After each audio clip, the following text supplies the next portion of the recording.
Hello and welcome back to my kitchen. I'm Terri and this is another edition of Terri's Carnivore Treats. Lately, I've really been trying to play with different ways to flavor my food, but in a minimal way. I am not one to use dry rubs, those flavors, not to mention the fact that I can't ever really remember to put the dry rub on, but those flavors tend to be too strong for me. So I'm looking for something a little more subtle.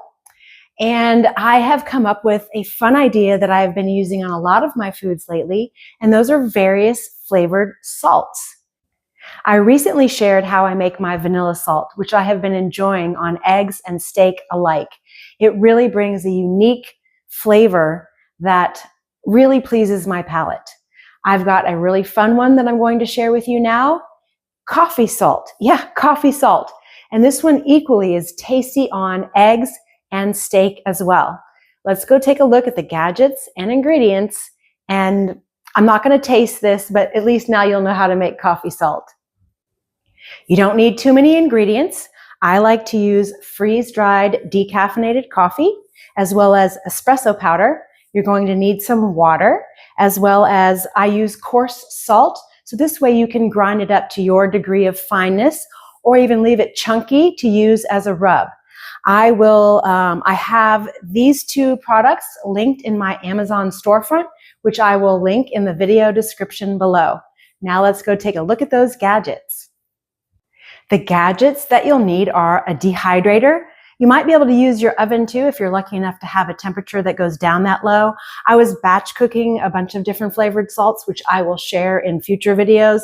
So I went ahead and used my really big dehydrator here. You're going to need a saucepan to reduce the coffee and then a grinder to grind up the coffee salt when you are done.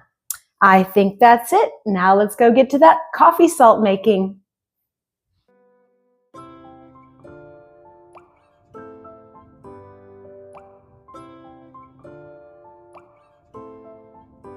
With your burner between low and medium, bring the mixture to a simmer while stirring occasionally. It took about 20 minutes for mine to get to the syrupy thick texture that I'm looking for.